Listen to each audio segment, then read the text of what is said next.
अस्सलाम वालेकुम प्यारे तलबा, ये है आपकी उर्दू जमायत पंजम। इसकी कहानी सोती आलूदगी बाब नंबर 12 जो एक तहकीकी मकाला था वो हमने शुरू की थी।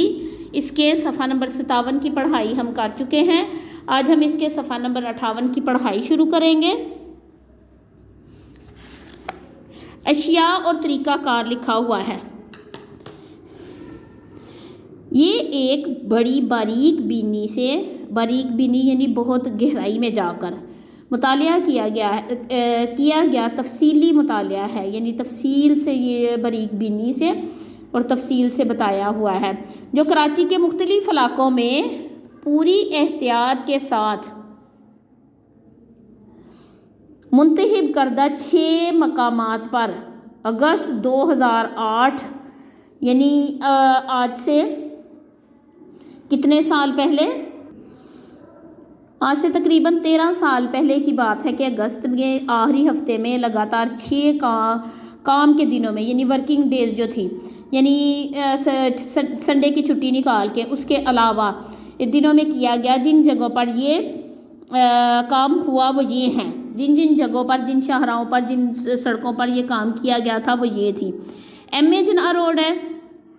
एम.ए. जिन्ना रोड पर 3 मकामात हैं। एक गुरु मंदिर है, एक है KMC बिल्डिंग के सामने और एक है मैरी वेदर टावर के पास। ठीक है, ये 3 जगहों पर एम.ए. जिन्ना रोड पर इसका किया गया था तहकीक।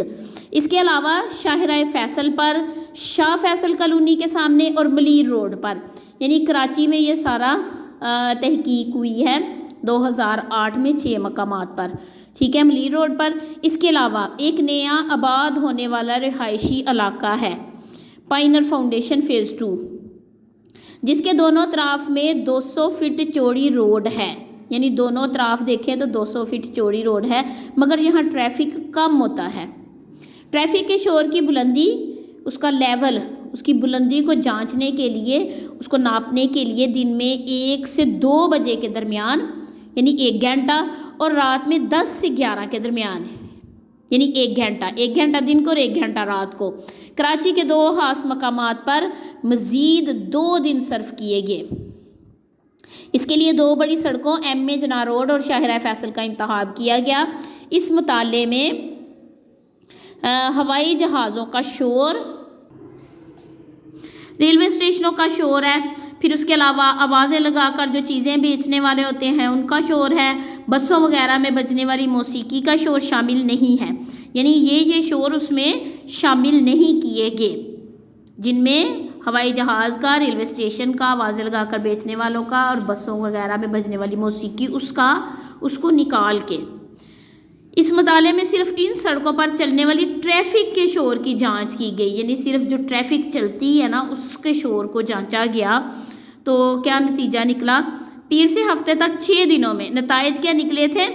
पीर से हफ्ते तक 6 दिनों में एम.ए. जिन्ना रोड, शाह फैसल और गुलशन इकबाल के एक रिहायशी इलाके में सुबह 9 से रात 11 बजे तक हर 2 घंटे के वक्फे के बाद ट्रैफिक के शोर का लेवल चेक किया गया तो आवाज़ की सबसे बुलंद सतह यानी सबसे ज़्यादा शोर जो रिकॉर्ड की गई थी वो A110 dB, और ये रिक्शों, बगैर सिलेंसर की मोटरसाइकिलों और मिनी बसों की आवाज़ें थी।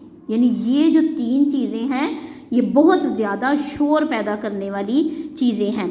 एक तो रिक्शा है, दूसरा बगैर सिलेंसर के जो मोटरसाइकिल है वो, और तीसरा जो मिनी बस है। इन्होंने सबसे ज़्यादा शोर किया। बुलंद तरीन जो सतह थी ना वो ये इन 3 चीज़ों की थी। इस तहकीकी मुताले के नताइज से पता चलता है कि इंतहाई दर्जा बढ़ जाने वाली सोती आलूदगी जो हद से ज़्यादा बढ़ जाती है ना, वो इंसानी सेहत और मिजाज को बुरी तरह मुतासर कर रही है। यानी इंसान की सेहत भी मुतासर होती है और उसके जहन पर भी असर पड़ता है।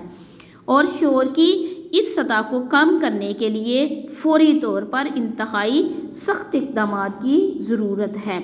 यानी ये कहानी इस चीज़ की तरफ उन्होंने इशारा दिलाया है कि कराची में बढ़ती हुई ट्रैफिक, बढ़ती हुई आबादी, बढ़ती हुई ट्रैफिक का शोर जो है ना وہ انسانوں کے لیے بہت نقصان دہ ہوتا جا رہا ہے، اس سے ان کی ذہنی جو ہے وہ متاثر ہوتی ہے اور ذہنی کارکردگی متاثر ہوتی ہے، اور اس کے علاوہ قوت ثبات متاثر ہوتی ہے، اور بھی بہت سی بیماریاں ہیں جو اس شور کی وجہ سے پیدا ہوتی ہیں۔ تو اس کی طرف دھیان دلوایا گیا ہے کہ اس شور کو کم کرنے کے لیے فوری طور پر جو سخت قسم کے اقدامات ہیں وہ کرنے چاہیے تاکہ جو انسان ہے وہ اس سے متاثر نہ ہو، ٹھیک ہے۔ اس کے لیے اگر آپ نے اس سبق کے متعلق اگر آپ نے مزید معلومات جو ہے نا وہ لینی ہے تو یہ لنک ہے نیچے دیا ہوا آپ کی کتاب پر، آپ اس لنک کو کلک کریں تو یہ جو ابھی آپ نے کہانی پڑھی ہے صوتی آلودگی جو کراچی کے متعلق ہے، کراچی میں شور سے متعلق ہے، اس کے متعلق سارا آپ کو پتہ چل جائے گا کہ مزید پتہ چلے گا کہ جو کہانی میں چیز نہیں بھی بتائی ہوئی وہ بھی آپ کو پتہ چلے گی یہ کلک کر کے، ٹھیک ہے۔ تو آپ نے صفحہ نمبر 57 صفحہ نمبر 58 کی اچھی طرح سے گھر میں پڑھائی کرنی ہے۔